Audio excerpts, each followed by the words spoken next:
Hello guys, কেমন আছো সবাই? আমি মালা চলে এসেছি তোমাদের জন্য আবার একটা নতুন ব্লগ ভিডিও নিয়ে। আর এই দেখো বন্ধুরা, আটলে কি বলো তো বন্ধুরা, আটলে হচ্ছে কুচি মাছ। আর তোমাদের দাদাভাই কালকে সন্ধ্যাবেলা পেতে রেখেছিল। আর আজকে দেখো আটলে একটা আটলে কুচি মাছ পড়েছে, আর আরেকটা আটলে হচ্ছে একটাই পড়েছে। আর দুটো আটল পুরো ফাঁকা পড়েনি। তো যেখানে যেমন পড়ে বা সব আটলে তো পড়ে না। তো যাই হোক, এই আটলে কুচি মাছ পড়া দেখে আমার একটা ছোটোবেলার কথা মনে পড়ে গেল। যখন আমি আমার বিয়ে হয়নি, বাপের বাড়ি ছিলাম, তখন কিন্তু আমার ভাই ওই রকম কুচি মাছ ধরতো। আর কুচি মাছ ধরে যখন দেখতো বাড়িতে মা নেই, তখন আমাকে ভয় দেখাতো। আর আমি দৌড়ে গিয়ে ঘরে দরজা দিতাম, আর আমার ভাই জানলা দিয়ে কুচি মাছগুলো আমার গায়ে ছুঁড়ে মারতো। আর আমি কী করতাম, কাঁথার ভিতরে তখন লুকাতাম। এই রকম ভয় আমার ছিল কুচি মাছের। আর কুচি মাছটাকে আমার পুরো মনে হয় যে সাপ একটা। আর এই সাপটাকে, কুচি মাছটাকে সাপের মতো মনে হয়, ওই জন্য প্রচুর ঘেন্না পাই আমি। আর আমার ভয়ও লাগে প্রচুর, ওই জন্য এর ধারে বারে যায় না। এখন তো ভিডিও করছি একটু দূরের থেকে, আর জুম করে যেটা দেখাচ্ছি সেটা তো দেখাচ্ছি আর কি। আর আগে তো এরকম, আমার ভাই যখনই বাড়িতে আসবে কুচি মাছ নিয়ে, আমি তাড়াতাড়ি দৌড়িয়ে ঘরে দরজা দেব, দিয়ে ঘরের ভিতরে বসে থাকবো যতক্ষণ না আমার মা বাড়িতে আসবে, ততক্ষণ এইরকম ভয় আমার ছিল। আর ও আমাকে ভয়ও দেখাতো। তো যাই হোক, ছোটোবেলার কথা তো অনেক শেয়ার করলাম। আর দেখো আমি বলতে না বলতে ভয় পেয়ে গিয়েছি। তোমাদের দাদাভাই হাতে ধরে এরকম উঁচু করেছে, আর আমার সেই ভয়টা আমার মনে চলে এসছে যে কেউ আমার গায়ের দিকে দিল না কি, এরকম ব্যাপার। তো এখন মোটামুটি তোমাদের দাদাভাই কেটে কুটে ধুয়ে দিলে আমি রান্না করে দিই। এখন আর অতটা আমার ভয় লাগে না। তো যাই হোক, দেখো তোমাদের দাদাভাইদের তো মাছ অলরেডি হয়ে গেছে, আর দুই মেয়ের।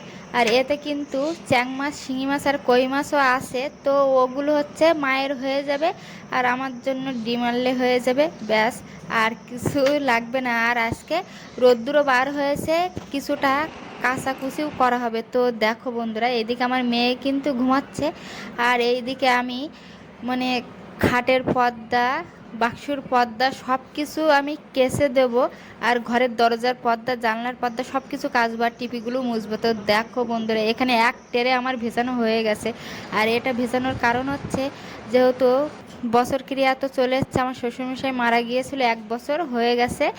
আর ওই জন্য কিন্তু এত ঘর দোর গোছানো, পরিষ্কার করা। তো ভিডিও তোমরা দেখতে থাকো, তাহলে বুঝতে পারবে। পরপর কিন্তু এইসব ভিডিও আমি ছাড়তে থাকবো, যে আমি কিভাবে ঘরদোর পরিষ্কার করছি কি না করছি, কি নিয়মকানুন আমাদের আছে কি না আছে, সব কিন্তু আস্তে আস্তে তোমাদের ভিডিওর মাধ্যমে তুলে ধরবো।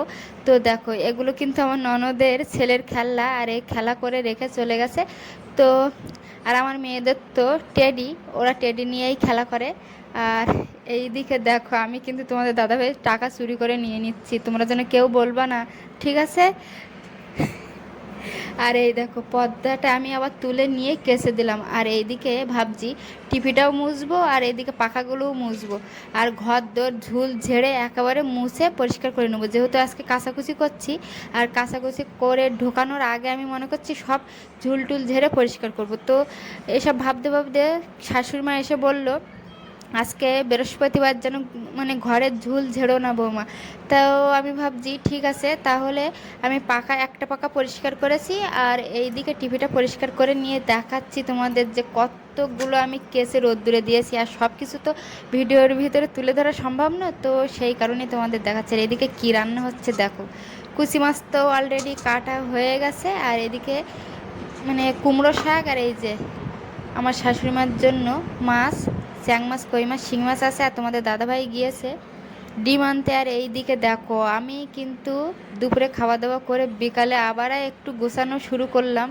তো কাচাকুচি হওয়ার পরে ঘর দোরের কী অবস্থা দেখো, খানিকটা মানে কম্বল আমি ওই বাক্সে ঢোকালাম, মশারি, আর এই বাক্সতে খানিকটা ঢুকিয়ে দিচ্ছি। তো এভাবে আমি আবার চলে গিয়েছিলাম সন্ধ্যাবেলা অন্নপূর্ণা ভাণ্ডারের টাকা ঢুকেছে কিনা চেক করার জন্য, মানে অনলাইনে। ওই জন্য তোমাদের পরে আমি এত সুন্দর করে ঘরটা গুছিয়েছিলাম, তারপরে তোমাদের আর দেখাতে পারিনি। তখন বাড়ি এসে আমি রান্নাবান্নার কাজে ব্যস্ত ছিলাম। আর শর্ট ভিডিও করার জন্য সেসবগুলো ভিডিওটা করতে হয়েছিল, এডিট করতে হয়েছিল। এসব কারণের জন্য তোমাদের আর কিন্তু এই ঘর গোছানোর লাস্টের যে সিনগুলো সেগুলো আমি দেখাতে পারিনি। কিন্তু এই দেখো বন্ধুরা, এই ব্রাশগুলো আমি যেটাই রেখেছি এটা কিন্তু আমি মেলার থেকে কিনে এনেছিলাম। তো যাই হোক, এই ঘরদোরগুলো সুন্দর করে আমি গুছিয়ে নেই বকবক করতে করতে তোমাদের সঙ্গে। তো আমার এই বাড়ির ব্লগ ভিডিও তোমাদের কেমন লেগেছে অবশ্যই কমেন্টে জানাবে। যদি ভালো লেগে থাকে লাইক কমেন্ট শেয়ার আর সাবস্ক্রাইব করে পাশে